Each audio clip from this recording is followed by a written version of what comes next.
नियम के ऊपर ही आपकी चीजें सीखी है। मैंने ये बात कल आपको बताई थी, अब ये आपको आगे समझ में नहीं आ जाएगी। अगर वो अच्छे से आपने नियम अच्छे से जाने हो, पढ़े नहीं, रटे नहीं, केवल जाने हो, मैं आपको फिर दोबारा बता रहा हूँ, एक बार पढ़ ली। पहला नियम आलस्य से था कि कोई भी वस्तु रेस्ट में तो रेस्ट में रहेगी, मोशन में तो मोशन में रहेगी, मतलब अपनी इनर्शिया को रखेगी। अब तक जब तक उसको कोई एक्सटर्नल फोर्स से ना लगे। दूसरा नियम भी मैंने आपको बताया था कि आपको अगर ये चीज समझ में नहीं आती है, मोमेंटम विद डायरेक्शन को भी और direction proportional of rate of momentum, तो आपको एक चीज याद रखनी है, समय और बल के बारे में याद रखना है। ठीक है, फोर्स को इनवर्सली प्रोपोर्शनल कर देना किसके, समय। ये शायद मैंने आपको अच्छे से समझा दिया था, सारे एग्जांपल भी आपको करवा दिए, क्लास वीडियो आप नीचे करवा देख सकते हो, आपके पास पूरी कोई मौजूद है। ठीक है, उसके बाद तीसरा नियम मैंने आपको बताया कि गाड़ी बात नहीं बन रहा है, काम कर दे रहा है। ठीक है, थोड़ा एक मिनट के लिए ये प्रमाण से पहले मैं थोड़ा आपको ना पीछे लेके चलता हूँ, क्योंकि अधूरी है तो बतानी जरूरी है। ठीक है, लेकिन मैंने आपको एक चीज बताई थी, एक तो बताई थी मैंने दूरी, डिस्टेंस, और एक आपको बताया मैंने विस्थापन के बारे में, डिस्प्लेसमेंट के बारे में। बहुत आसान है बात होना, तो ना जैसे कि मैंने सोचा कि थोड़ा सा बता देता हूँ ये बारे में। एक मैंने आपको बताया था वेलोसिटी के बारे में, वेलोसिटी का मतलब वेग के बारे में, इस प्रकार मैच में स्पीड होती है वैसे ये वेग होता है। और एक मैंने बताया था आपको टाउन यानी कि एक्सेलरेशन के बारे में, ये सारी चीजें मैंने आपको बताई थी। न्यूमेरिकल मोशन के बारे में बताते हैं, क्वेश्चन आ जाते हैं, मतलब न्यूमेरिकल आ जाते हैं, इससे आपसे पूछ लेता है न्यूमेरिकल फॉर्म, आपको दिखाऊंगा कुछ प्रीवियस ईयर के न्यूमेरिकल के डाल के आपको दिखाऊंगा। ठीक है, पहले तो मैं आपको बताता हूँ दूरी क्या होती है, टोटल डिस्टेंस, टोटल डिस्टेंस जहां कहीं भी गया वो कहां पर भी गया वो उसकी क्या है, डिस्टेंस। डिस्प्लेसमेंट क्या होती है, शॉर्टेज, मैं यहाँ से चला और ऐसे घूम फिर के कहां पे आ गया, यहाँ पे, ये तो है टोटल। ठीक है, इसका इससे कोई वो नहीं है, ये जो छोटी वाली चीज है आपको, ये वाली, ये शॉर्टेज, ये क्या है, डिस्प्लेसमेंट। तो इसके ऊपर कैसे न्यूमेरिकल आ जाते हैं मैं आपको बता देता हूँ। ऐसे पूछ लेता है कोई व्यक्ति एक गेंद को 20 मीटर फेंकता है और 2 सेकंड बाद वो उसके हाथों में आ जाती है, तो कुल विस्थापन कितना हुआ। अब बच्चे इस क्वेश्चन को देख के ये सोचकर पता नहीं क्या न्यूमेरिकल आ गया है, ऐसे ही सोचो। मैंने क्या कहा, किसी गेंद को मैं कितना फेंकता हूँ, 20 मीटर की फेंकता हूँ और वो कहां पर आ जाती है वापस, भाई सिंपल सी बात, आज का आपको मिलती है। ठीक है, तो उसने पूछा कि इसका टोटल डिस्प्लेसमेंट कितना है, मैं यहाँ पर लिख दूँ कहो तो, लेकिन ये लिखूँ नहीं है, देखो मैं लिख देता हूँ क्या, गेंद को क्या किया गया, गेंद को 20 मीटर ऊपर फेंका गया, फेंका गया और क्या हुआ, और वापिस वो कहाँ आ गई, हाथों में आ गई। तो मैंने आपसे 2 क्वेश्चन पूछे हैं, कुल दूरी कितनी होगी और कुल विस्थापन कितना होगा। इसका रीजन है मेरे को बस वो चीज समझानी है आपको, डिस्टेंस तो कितनी होगी, डिस्टेंस कितनी होगी, तो भाई 20 गई 20 आई, बस ये मैं आपकी अंडरस्टैंडिंग जो है वो डेवलप कर रहा हूँ। ठीक है, बहुत आसान चीज के लिए इतनी आसान चीजें नहीं बना है, लेकिन फिर भी आपको ये चीज डेवलप नहीं होती है तो आप आगे काम नहीं कर पाओगे।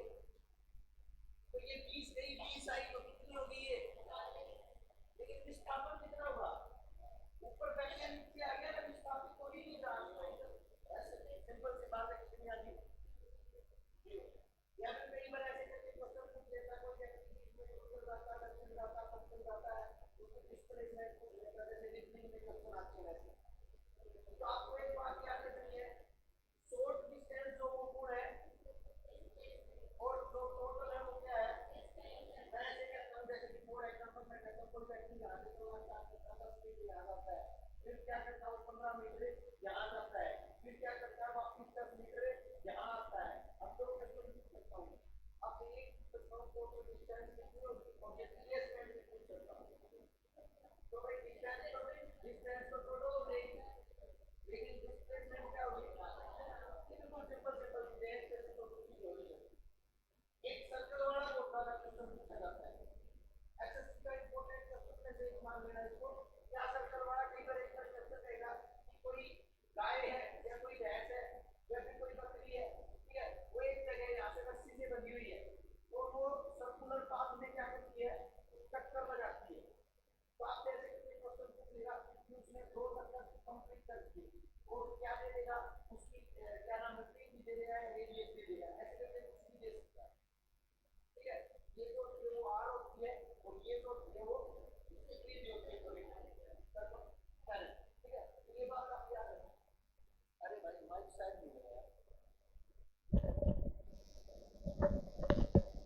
कोई नहीं, ठीक है भाई। तो माइक नहीं लगाया था, ये हो जाती है गलती कभी कभी। तो म्यूट में तो कैसा लगा होगा, बहुत अच्छा लगा होगा, फिर भी मैं बता दूं, ठीक है। तो ये चीजें अपन कर रहे थे। मैं आपको दूरी और विस्थापन के बारे में कुछ बातें बता रहा था। दूरी तो कुल थी, और जो आपका विस्थापन था, डिस्प्लेसमेंट क्या था, शॉर्टेस्ट था, ठीक है। चलो इस क्वेश्चन से मैं लेता हूं ताकि आपको पीछे वाला क्लियर हो जाए। देखिए, मैंने कहा कोई भी मैं कह देता हूं कि एक यहां पर कोई व्यक्ति है, वो सर्कुलर पाथ में चक्कर लगाता है। क्या लगाता है भाई? सर्कुलर पाथ में चक्कर लगाता है। मैं कहता हूं कि ये जो इसकी रेडियस जो है वो 5 मीटर है। कितनी मीटर है? 5 मीटर है। रेडियस कितनी है? 5 मीटर। मैं कहता हूं 3 चक्कर बाद, क्या कहता हूं मैं, 3 चक्कर के बाद इसकी दूरी कितनी होगी और डिस्प्लेसमेंट यानी कि विस्थापन कितना होगा।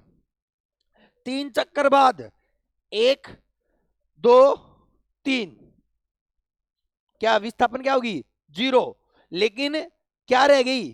डिस्टेंस। इसके लिए अब आपको मैथ करना पड़ेगा।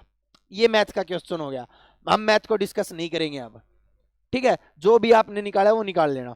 अब मैं यहीं पर 2.5 चक्कर कह देता तो, यहीं पर मैं 2.5 चक्कर कह देता तो, जल्दी निकालो, विस्थापन निकालो। यहीं पर मैं 2.5 चक्कर कह देता, 2 सही 1/2 चक्कर बाद।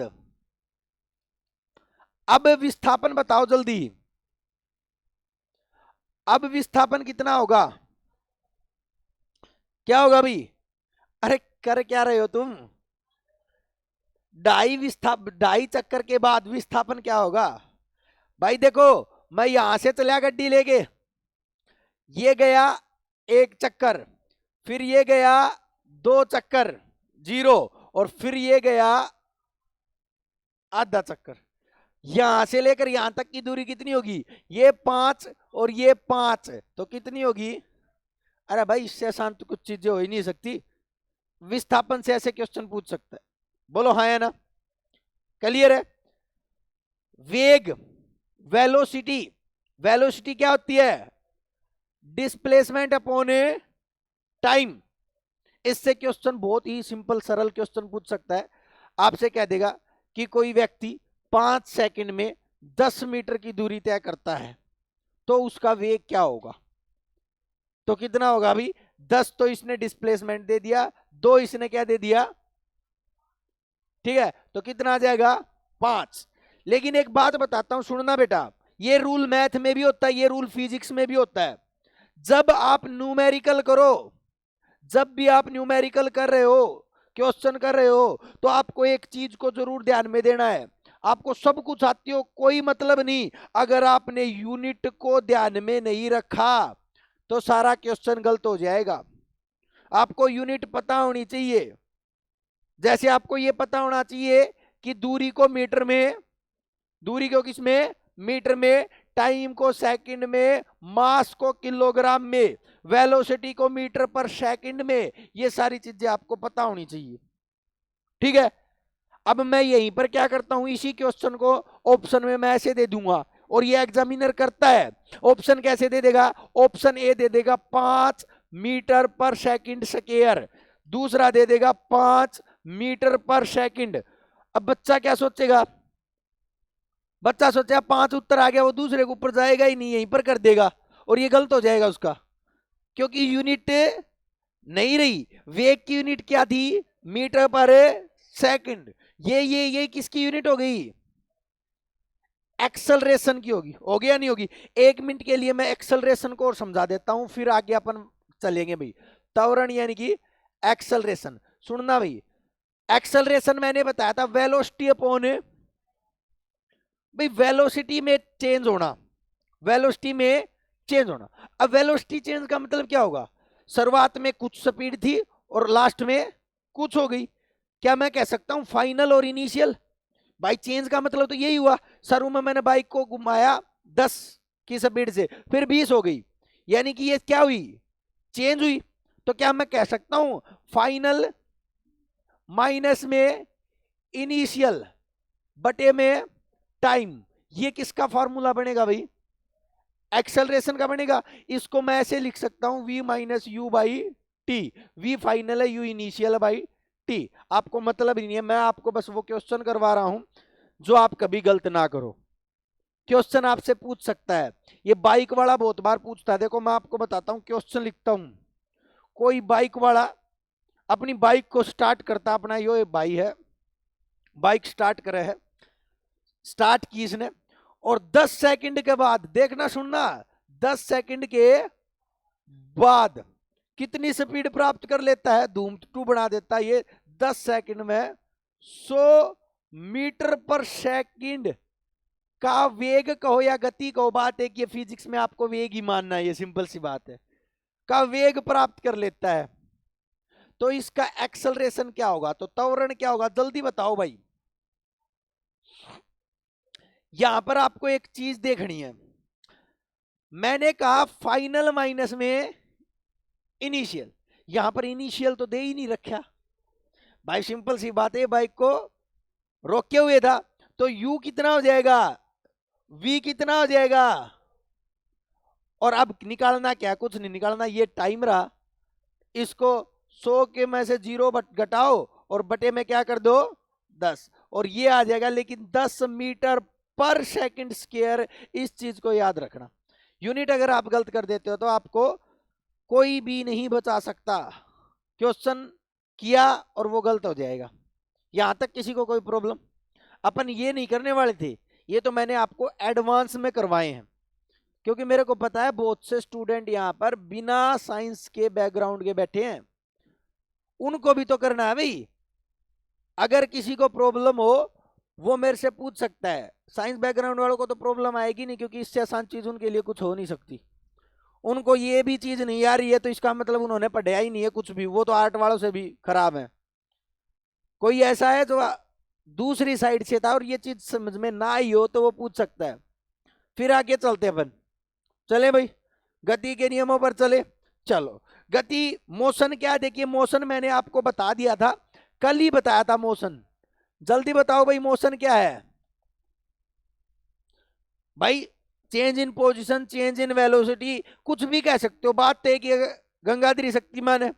देखो मैं इसको किस किस डेफिनेशन से डिनोट कर सकता हूं मोशन को, गति क्या है, मैं कह सकता हूं अगर मेरी वेलोसिटी में चेंज आ जाए, चेंज इन वेलोसिटी, यानी कि वेग में बदलाव आ जाए, या फिर पोजीशन चेंज हो जाए, मेरी अवस्था क्या हो जाए, बदल जाए।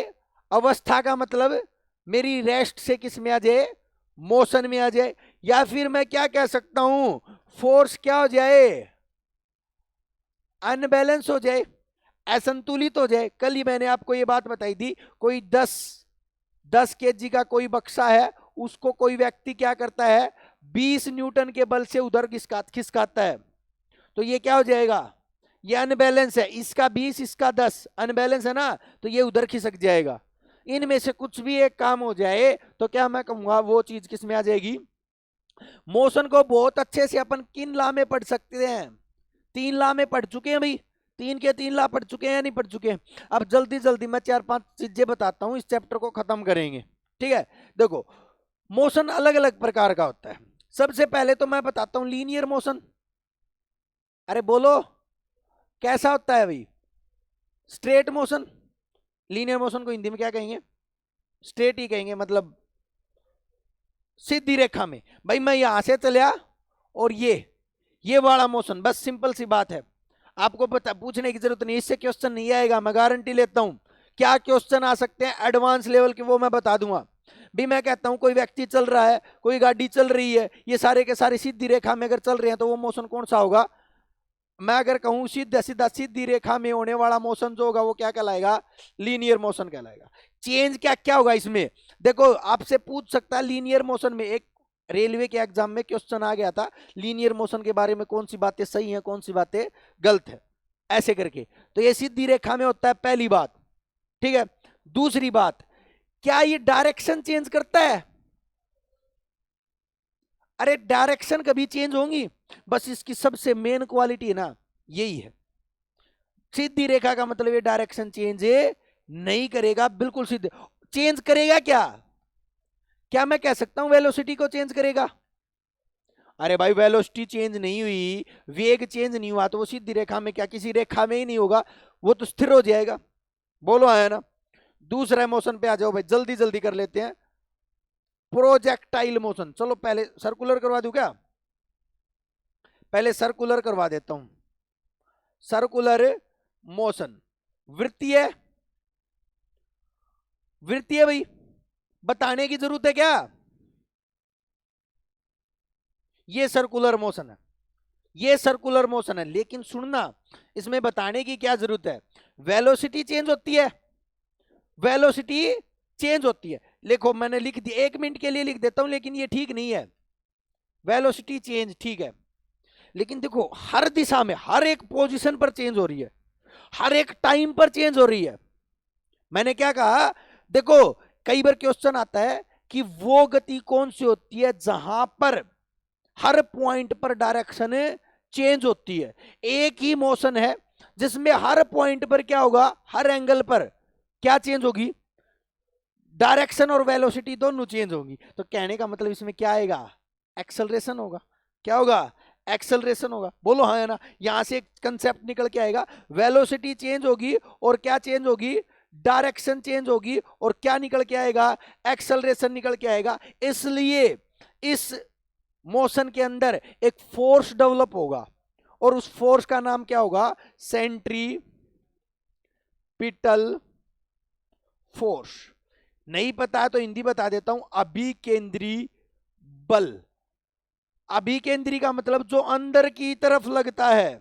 जैसे मैं कोई पत्थर लूं, रस्सी बांध दूं उसको और ऐसे ऐसे घुमाने लग जाऊं, ठीक है, इस फोर्स को टेंशन मत लो, बहुत अच्छी तरीके से करवाऊंगा मैं आगे, ठीक है। क्या इसके इक्वेशन बन सकते हैं, कैसे इसके क्वेश्चन आ सकते हैं, ठीक है। यहां पर मैं केवल मोशन करवा रहा हूं। तो सर्कुलर मोशन में आपको दो ही बात याद रखनी है, वेलोसिटी चेंज होगी और डायरेक्शन हर पॉइंट पर चेंज होगी। इंपॉर्टेंट यही इसका क्वेश्चन आता तो यही आता है, ऐसा मोशन जिसमें क्या भी डायरेक्शन हर पॉइंट पर चेंज होती है, क्या कहलाता है भी, सर्कुलर। जिसमें डायरेक्शन चेंज नहीं होती वो क्या कहलाता है? बिल्कुल सिंपल सिंपल चीजें हैं, ये जल्दी जल्दी बता देता हूं। मेन जो चीजें आएंगी वो उनके ऊपर टाइम लगाएंगे। प्रोजेक्टाइल, प्रेक्षीय, प्रेक्षय, प्रेक्षय होता ना, प्रेक्षय गति होती है, प्रेक्षय गति। ये होता है आपका प्रोजेक्टाइल। यहां से क्वेश्चन आजकल बहुत ज्यादा आ रहे हैं भाई, प्रोजेक्टाइल से बहुत ज्यादा। नहीं तो आपको इक्वेशन करनी है इसकी। मैं आपको बताता हूं, हमें करना है कॉम्पिटिटिव एग्जाम, अगर इसको करवाने लग जाए ना तो मेरे हिसाब से 2 दिन तो यही ना हो, ठीक है, पूरा ही चैप्टर है। लेकिन हमें वो चीज जाननी है कि सर सारा आपने कर लिया होगा जो भी है और किसी ने कर लिया होगा, हमें तो वो बात बता दो जहां से क्वेश्चन डायरेक्ट हम रख दे। वो बात ये है भाई, वो मोशन जो ऐसे झुक जाए भाई, कैसे झुक जाए, ऐसे झुक जाए, उसको क्या कहते हैं, प्रोजेक्टाइल।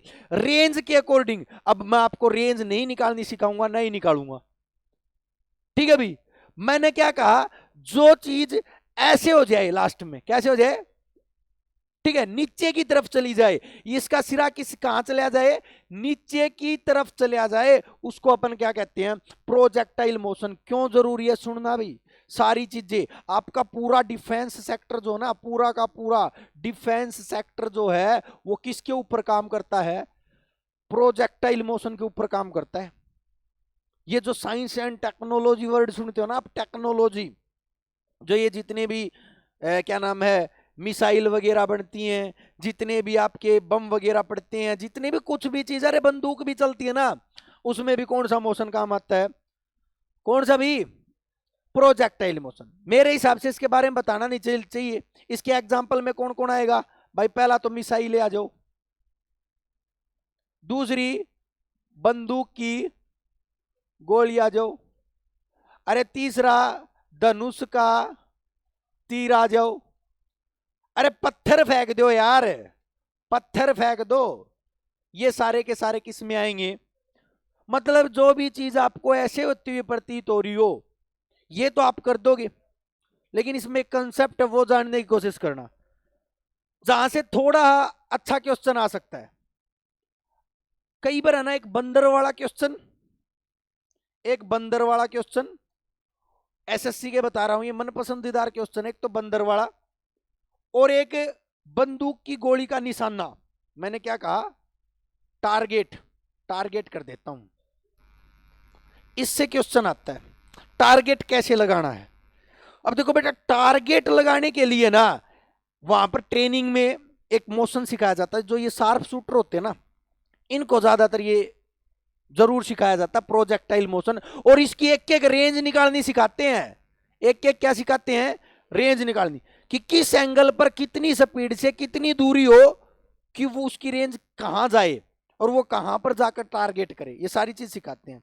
जैसे कि मेरे को किसी को गोली ले लेता हूं, गोली मारनी है ऐसे करके, तो अगर मैं सीधा रखूंगा ना तो वो गोली उस पॉइंट पर नहीं लगेगी। क्यों? पहला क्वेश्चन तो आता ही है। पहला क्वेश्चन क्या आएगा, यही आएगा कि अगर कोई शूटर बंदूक को सीधा रख के टारगेट करेगा तो क्या होगा। तो क्या होगा भाई, सीधा रख के करेगा तो टारगेट पे लगेगी। कहां लगेगी टारगेट के, अरे टारगेट के मान के चलो ये टारगेट है और यहां पर लगेगी। किसकी वजह से, प्रोजेक्टाइल मोशन। उसको क्या करना पड़ेगा, उसको थोड़ा ऊपर करना। कितना ऊपर करना पड़ेगा डजेंट मैटर, आपको काम नहीं आएगी। ये रेंज निकालनी आपको जरूरत ही नहीं है भाई, इतना मुश्किल आएगा ही नहीं कि भाई इतनी दूरी है कितना ऊपर करा। आप गोली थोड़ी चलवाओगे वहां पे पेपर में, आपने बस सिंपल जवाब देना है। एक बंदर वाला ये क्वेश्चन एसएससी का मन पसंदीदार क्वेश्चन है कि कोई बंदर का है, बंदर ने वैसे तो कौन गोली मार है, लेकिन बड़ा रखा तो बड़ा रखा, आप क्या कर सका भाई। कोई व्यक्ति शूट करता बंदर को तो वो छलांग लगा देता है, तो क्या संभावना है कि बंदर को गोली लगेगी। तो छलांग लगाने पर बंदर पर गोली लगने की पूरी संभावना भाई। क्या भी, पूरी। क्यों? क्योंकि वो छलांग ऊपर की तरफ लगाएगा और क्या होगा भाई, प्रोजेक्टाइल मोशन भी क्या होगा, ऐसे। छलांग नीचे लगाएगा भाई, छलांग कहां लगाएगा, नीचे। पेड़ से वो दो प्रकार से आएगा, ऊपर लगा देगा तो नहीं टारगेट होगा, नीचे लगा देगा तो टारगेट हो जाएगा। ठीक है, तो प्रोजेक्टाइल मोशन को इससे ज्यादा करने की जरूरत नहीं है। कुछ भी चीज फेंक लेना, वो सारी की सारी प्रोजेक्टाइल पर ही काम करती है। क्लियर भी। नेक्स्ट जो मोशन है ना, सबसे इंपॉर्टेंट मोशन यही है, पीरियोडिक मोशन। क्या नाम है, इसको ही समझना है आपको और किसी को नहीं समझना है। और तो सारे के सारे मोशन आप देखते आ रहे हो। आवर्त गति, आवर्त गति, पीरियोडिक मोशन। इसमें दो चीज आती है, एक स्प्रिंग एक पेंडुलम। एक स्प्रिंग और एक पेंडुलम। बहुत ज्यादा क्वेश्चन आते हैं इसके एसएससी में, तो बहुत ज्यादा। झूला झूलने पर क्वेश्चन आ जाए, घड़ी पर क्वेश्चन आ जाए, घड़ी भी इससे ऊपर काम करेगी। ठीक है, पीरियोडिक मोशन क्या हो, सबसे पहला तो ये लिख लो, ऐसी गति जो बार बार अपनी जगह को दोहराती है। ऐसी गति जो बार बार अपने मोशन को दोहराती है, बार बार वहीं पर आएगी, जाएगी, आएगी, जाएगी, आएगी। ठीक है, तो ऐसी गति जो बार बार गति दोहराती है, दोहराएगी, वापस वहीं पर आएगी, वापस वहीं पर जाएगी, ऐसे ही करती रहेगी, उसको बोलते हैं पीरियोडिक मोशन। क्या बोलते हैं, पीरियोडिक मोशन। अपने आवर्त को दोहराना, अपने पीरियड को दोहराना क्या कहलाता है, पीरियोडिक मोशन कहता है। जैसे कि पेंडुलम, ये पेंडुलम है और ये पेंडुलम कैसे करता है, ऐसे ऐसे ऐसे ऐसे, मतलब यहीं पर रहेगा। जैसे कि स्प्रिंग, दूसरा इसका एग्जांपल आता है स्प्रिंग। स्प्रिंग कैसे करता है, ऐसे ऐसे ऐसे ऐसे, फिक्स होता है, वही डायरेक्शन वही दिशा, अपने आप को दोहराते रहते हैं। क्वेश्चन क्या आएंगे वो मैं बताऊंगा। इससे पहले एक चीज लिखो, आवर्तकाल क्या होता है। आवर्तकाल, पीरियोडिक टाइम, इसको टी से डिनोट करते हैं और बस ये टी लिखना आपको। ठीक है, एक आवर्त को दोहराने में लिया गया समय, यानी कि मैं यहां से लेकर यहां तक गया, यहां से लेकर यहां तक गया, इसको कहते हैं आवर्त काल। आवर्त गति को दोहराने का समय क्या कहलाता है भाई, पीरियोडिक टाइम कहलाता है, कैपिटल टी कहलाता है। बोलो आया ना, क्लियर है। कहीं पर भी गति दोहरा लो, बस यही चीज काम आएगी। एक बात सुनना, इसमें कंसेप्ट है ना, इसमें कंसेप्ट घड़ी वाला कंसेप्ट करेंगे। ये क्वेश्चन आजकल बहुत ज्यादा आ रहे हैं, घड़ी वाला कंसेप्ट करेंगे यहाँ पर। घड़ी कैसे काम करती है, आप टाइम कैसे देखते हो, गर्मी सर्दियों में क्या होता है, ऐसा दिन छोटे रात बड़े ऐसे ही हो जाते हैं। अब दिन देखना, थोड़े दिन बाद दिन कटेंगे नहीं, और रात लाइट चली जा तो अलग बात से, नहीं तो सवेरा होता दिखेगा। ठीक है, ऐसा ही तो है। तो अब क्या होगा, ऐसी बात बता रहा हूं मैं। ये पीरियोडिक मोशन होता क्या, सबसे पहले तो पेंडुलम को ले लेते हैं। किसको ले लेते हैं, इसको लोलक बोलते हैं। घड़ी इससे के ऊपर काम करे है, बता देता हूं, डिजिटल वॉच नहीं, जो वास्तव में जो घड़ी होती है, ठीक है, उसकी बात कर रहा हूं मैं, जहां से टाइम लिया जाता है। ये डिजिटली टाइम वहीं से लेकर रखा जाता है इसके अंदर। मैं सारी बातें बताऊंगा। देखिए पेंडुलम कैसे दोलन करेगी, ऐसे ऐसे। यहां पर दो चीज काम करती है पेंडुलम में। एक तो ये पेंडुलम की लेंथ एल से डिनोट कर देता हूं, और एक पेंडुलम है कहां, यानी कि इसकी जी की वैल्यू, जी की वैल्यू। खुद सोच कर देखो भाई, 1 मिनट के लिए सोचना, अगर मैं इसकी लंबाई बढ़ा दूं तो टाइम पर क्या प्रभाव पड़ेगा भाई। एक तो इतनी लंबाई में यो यहीं तक जा रहा था, और ये लेंथ बढ़ा दूंगा तो ये कहां तक जाएगा, ज्यादा समय लेगा या नहीं लेगा। क्या मैं कह सकता हूं टी डायरेक्टली प्रोपोर्शनल है एल के। छोड़ो इन बातों को, मत करना चाहिए, मैं 1 मिनट के लिए समझा रहा हूं बस। मैं ग्रेविटी को देखता हूं, ग्रेविटी क्या होगी, इनवर्स हो जाएगी इसकी। भाई टी जो होगा इनवर्सली प्रोपोर्शनल होगा जी के।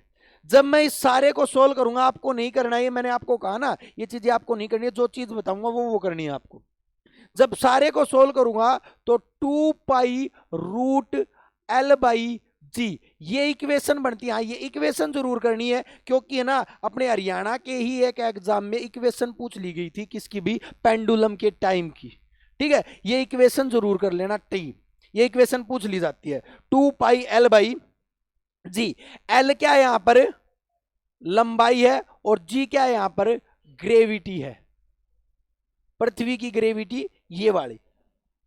ठीक है, यहां पर एक चीज देखो बेटा, मैं आपको समझाने की कोशिश क्या कर रहा हूं, आप सभी चीजों को भूल जाओ, केवल एल बाई जी याद रखो। इसमें टी डायरेक्टली प्रोपोर्शनल है एल के, इसका मतलब क्या होता है सुनना, जो इसको नहीं पता वो लिख लेना। इसका मतलब क्या होता है डायरेक्टली प्रोपोर्शनल का, मतलब लंबाई बढ़ेगी तो टाइम भी बढ़ेगा, लंबाई घटेगी तो टाइम भी घटेगा। डायरेक्टली प्रोपोर्शनल का मतलब होता है ये।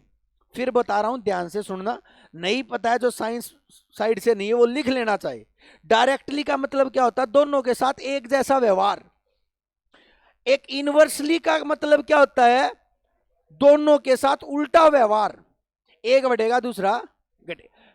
अगर जी बढ़ेगा तो टी घटेगा, जी बढ़ेगा तो टी घटेगा, एक बढ़ेगा एक घटेगा। उल्टा बोल गया क्या, सेम बोल गया, चलो। अगर जी घटेगा तो टी बढ़ेगा, अगर जी बढ़ेगा तो टी घटेगा। क्लियर है, यहां तक किसी को कोई प्रॉब्लम हो तो बताओ। अरे बहुत अच्छे अच्छे क्वेश्चन आएंगे यहां से, बस इस कंसेप्ट को सीख लेना, नहीं तो रटते रहना, क्वेश्चन नहीं रट में आएंगे। एक चीज और बता देता हूं, चीज क्या बता देता हूं भाई, एक बात सिंपल सी बताओ, अगर टाइम ज्यादा होगा तो घड़ी पर क्या प्रभाव पड़ेगा। अगर ये आवर्त टाइम यानी कि ये टी ज्यादा हो गया तो घड़ी क्या होगी, मंदी हो गया, तेज। अरे टाइम ज्यादा लेगी तो घड़ी मंदी होगी, तेज थोड़ी ना होगी। अगर टी कम होगा तो घड़ी तेज होगी। तो क्या मैं कह सकता हूं इस टी का इनवर्सली प्रोपोर्शनल है घड़ी। समझना भी, इस बात को समझना। बहुत अच्छी बातें बताइए, 3 ने बातें बताइए, 3 सीख गए ना, सारे क्वेश्चन हो जाएंगे चुटकियों में। मैं फिर कह रहा हूं, आवर्तकाल का उल्टा है घड़ी।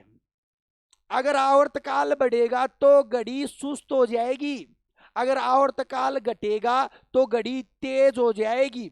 अब घड़ी सुस्त हो रखी है, गर्मियों में घड़ी सुस्त हो जाती है, बताऊंगा मैं आपको। कहीं आप ये सोचते हो सर घंटे तो 24 हो हैं, घंटे 24 होते हैं, लेकिन फर्क कहां पर पड़ता है, यहां पर।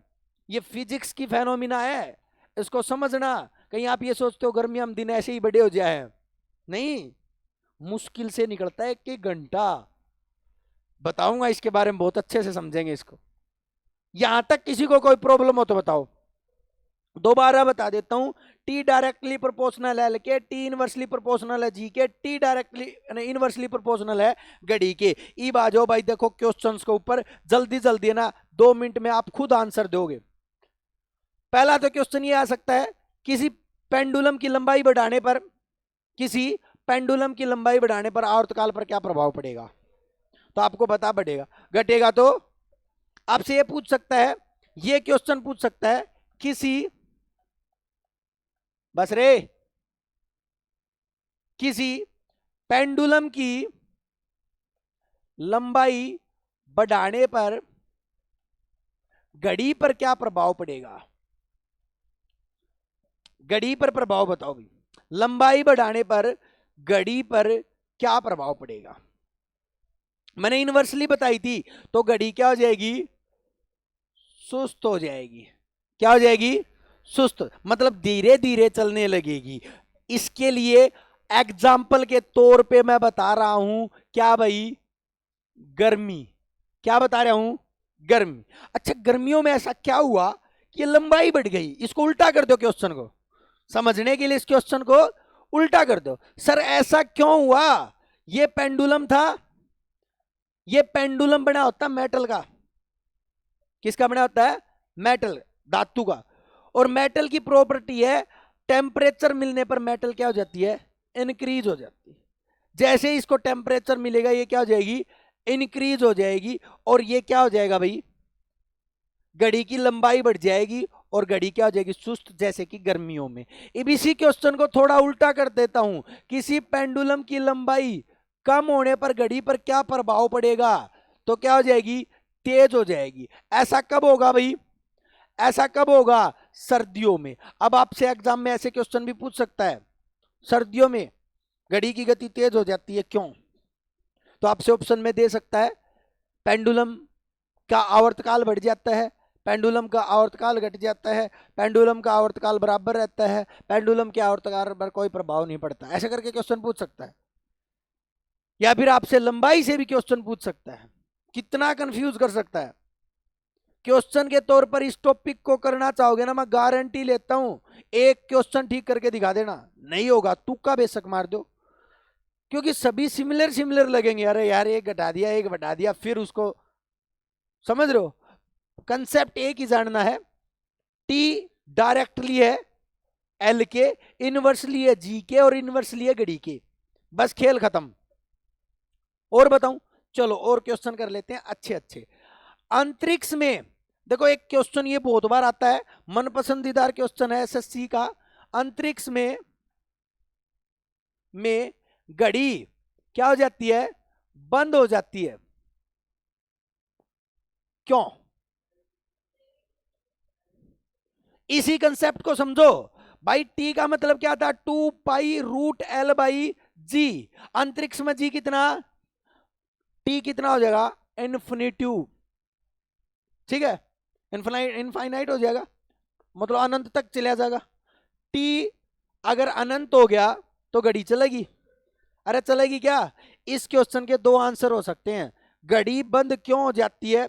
क्योंकि टी क्या हो जाता है? अनंत हो जाता है। दूसरा आंसर, ऑप्शन के अकॉर्डिंग आंसर करने ना भाई, वो तो अपन ने। दूसरा आंसर क्या होगा? जी क्या हो जाता है? 0। और जी 0 होने की वजह से टी क्या हो जाता है? अनंत हो जाता है। ठीक है, एग्जामिनर एसएससी के एग्जाम्स में कई बार ऐसा करता है, क्वेश्चन ऐसे पूछ लेता है कि कोई व्यक्ति है, वो, हालांकि फोन तो क्या मिलते होंगे, फोन मिला के पूछता है कि वहां पर कितना समय हुआ है, ऐसे करके क्वेश्चन पूछ रखा है, तो अंतरिक्ष वाली घड़ी में कितना टाइम होगा। वो कंफ्यूज करने के लिए उसमें रीजनिंग इंक्लूड कर देता है। बात एक ही थी, उसने अंतरिक्ष की घड़ी में समय पूछना था, तो अंतरिक्ष की घड़ी में कोई भी समय नहीं होगी, रुकी हुई होगी अंतरिक्ष की घड़ी, चाहे नीचे कोई भी समय चल रहा हो। समझ रहे हो? अब आप कहोगे उनको कैसे पता चलता समय का? फिर वो डिजिटल टाइम अलग है, डिजिटल टाइम तो सेट होता है। समझ रहे हो नहीं समझ रहे हो? लेकिन निकलता कहां से है भाई? इंटरनेशनल टाइम अलग निकलता है, भारत का टाइम आपको पता ही है, नैनी से निकलता है, इलाहाबाद के नैनी से। तो अलग अलग टाइम जोन है, अलग अलग जगह से अलग अलग टाइम निकलता है। ये शायद कंसेप्ट आपने ज्योग्राफी में पढ़ा होगा, नहीं पढ़ा तो मैं नहीं पढ़ाने वाला इसको। बोलो आना आया, क्लियर है? चलो, अरे भाई ज्योग्राफी में पढ़ा होगा ना भाई ये तो। अरे टाइम जोन अलग अलग होते हैं, वर्ल्ड का चाहे टाइम जोन अलग है, भारत में एक के है, दूसरे की मांग हो रही है। एक टाइम में भी था भारत में, दो भी टाइम जोन थे। मे भी आपको पता होगा, नहीं पता तो आप जान लेना, अच्छे से पता चल जाएगा। ऐसे ऐसे देश है जिनमें पांच पांच टाइम जोन है, मतलब पांच पांच टाइम अलग अलग है। अगर भारत के एक छोर के दूसरे छोर की बात करूँ तो 2 घंटे का डिफरेंस मिलेगा अपने, ठीक है? वो आप देख लेना, अक्षांश के बीच की दूरी वगैरह करके पूरा कंसेप्ट है। देखो इधर, अब घड़ी वाला कंसेप्ट हो गया, अब लंबाई वाला दूसरा लिखो। ये देखना सुनना भी, झूले के ऊपर आ जाता हूं, लड़कियों का। सावन में लड़कियां जो झूला झूलती हैं, क्वेश्चन बहुत बार आता है ये। लड़कियों का जो झूला होता है उसके ऊपर क्वेश्चन आता है, लिख लेना। पहला तो यही लिख लेना, एक लड़की झूले पे झूल रही है, एक लड़की झूले पे झूल रही है, एक लड़की झूले पर झूल रही है, उसके साथ दूसरी लड़की को बैठाने पर आवर्तकाल पर क्या प्रभाव पड़ेगा? उसके साथ दूसरी लड़की को बैठाने पर आवर्तकाल पर क्या प्रभाव पड़ेगा? ठीक है, नेक्स्ट लिखो, एक लड़की झूले पर बैठी हुई है और वो खड़ी हो जाती है, और वो झूले पर खड़ी हो जाती है। ये क्वेश्चन है भाई, क्या ये सोचो सर मन से बना रहे हैं अपना। तो पहला तो बताओ झूले की स्पीड पर क्या प्रभाव पड़ेगा, और फिर बताओ झूले के आवर्तकाल पर क्या प्रभाव पड़ेगा। लिख लिया? एक और लिखो भाई, यही बहुत है, इनसे ही कंसेप्ट समझा दूंगा मैं। देखो बेटा, ये झूला है, मान के चलो, ये कैसे दोलन करूं इसको, ये आगे पीछे ऐसे ऐसे झूल रहा है, ठीक है? इस पे मान के चलो एक लड़की बैठी हुई है ऐसे करके, पैर लटका के। भाई अगर बैठेगी तो पैर नीचे की तरफ लटके होंगे, बोलो आया ना? अरे पहला क्वेश्चन क्या बोला था, दूसरी लड़की और बिठा दूं? चलो इसके पास एक और लड़की बिठा देता हूं। अरे झुलाऊ नहीं गा मैं, झुलान खातर तू रे यार, झुला लिए, ठीक है? वो टाइम बताओगा किसने झुलाना पड़ जाए, लेकिन ईब के लिए तो यो का, हाँ यो काम कर सको ना, गंजी राखण की टाल कर दूंगा, थोड़े बाल लगा दूंगा, ठीक है? अब सुनो मेरी बात भाई, इसमें कहीं पर भी मास दिख रहा है क्या आपको? या तो लेंथ का जिक्र था या ग्रेविटी का था, द्रव्यमान का कहीं पर कोई जिक्र था? तो लिख लो भाई, आवर्तकाल का द्रव्यमान ना, सॉरी, द्रव्यमान का आवर्तकाल पर कोई प्रभाव नहीं पड़ता। चाहिए 1 2 3 4 5 कितनी है लड़की बिठा दो, झूला टूट जाए तो कहना को नहीं, ठीक है? कितनी ही लड़की बैठा दो, कुछ फर्क नहीं पड़ने वाला, आवर्तकाल वही रहेगा, उड़े जाना तो उड़े जाएगा, ठीक है? वो अलग बात है, झुलानी है ना मेरा पाट जा, ठीक है? तो लिख लो, द्रव्यमान का मास का आवर्तकाल पर कोई भी प्रभाव नहीं पड़ता। अब इधर आओ, अरे भाई ये लड़की बैठी हुई है देख ले, ठीक है? अब ये खड़ी हो जाती है, अरे भाई झूले की लेंथ पर क्या प्रभाव पड़ेगा? कंसेप्चुअल देखू ना, सुनो। हालांकि अब मैं क्या करूं, एनसीईआरटी में भी यही दे रखी है, वैसे तो मैं देखू तो झूला तो उतना ही रहेगा यार, कम ज्यादा तो कोई नहीं हो, लेकिन वैसे या पैर लटका रही थी तो क्या हो जाएगा, लेंथ क्या हो जाएगी, कम हो जाएगी, लेंथ क्या हो जाएगी, कम हो जाएगी, और टाइम पीरियड क्या हो जाएगा, ज्यादा हो जाएगा, और झूला क्या हो जाएगा, तेज हो जाएगा। क्या हो जाएगा? अरे सारे कंसेप्ट पहला सिखा तो दिए भाई। लेंथ क्या हो जाएगी, ये बैठी थी खड़ी होगी, पहले बैठी थी तो यहां तक लेंथ थी, पैर लटके हुए थे, अब खड़ी होगी तो ये लेंथ कहां तक होगी, यहां तक। लेंथ कम होगी तो टाइम क्या हो जाएगा, ज्यादा। अरे कोई चीज टाइम ज्यादा ज्यादा हो जाएगा, जल्दी जल्दी हो जाएगा, तो क्या होगा, झूला क्या हो जाएगा, खेल खत्म, चले आगे। अरे वैसे खड़े होकर देख लियो भाई, ठीक है? लड़कियां ने तो देखा होगा, खड़े होकर तेज हो जाए झूला, लड़कियां का मेरा को नहीं, ठीक है? हाँ, वो मैंने बताया ना, मैं यहाँ पर केवल आपको पीरियोडिक टाइम बता रहा हूँ, मन ने मतलब नहीं है कोई पढ़े या नहीं पढ़े, रस्सा टूटे या नहीं टूटे, ठीक है? टाण में जोर है या नहीं है, वो एक अलग कंसेप्ट है। झुलाड़िया ने पता चलेगा कि नहीं चलेगा, वो एक अलग कंसेप्ट है, ठीक है भाई? तो मेरे हिसाब से इसके कितने ही क्वेश्चन बना ले उतने ही कम रहेंगे,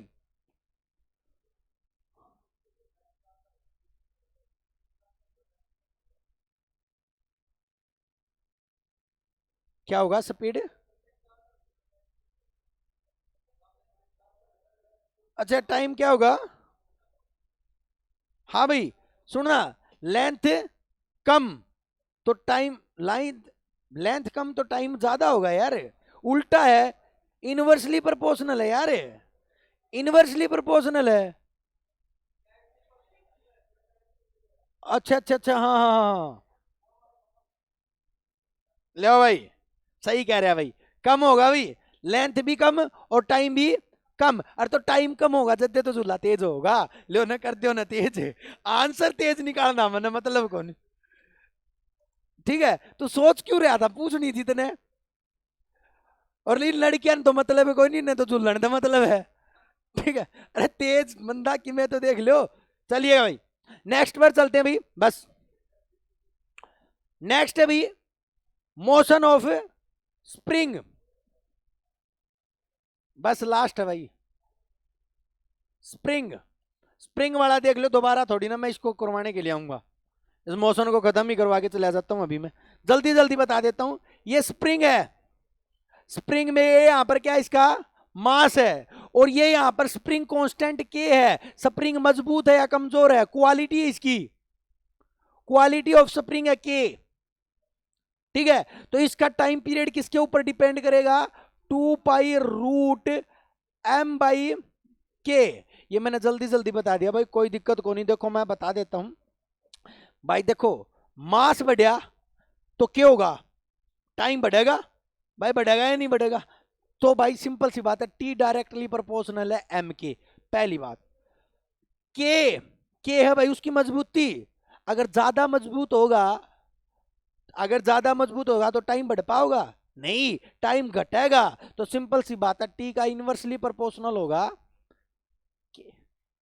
ठीक है भाई, बोलो हाँ या ना।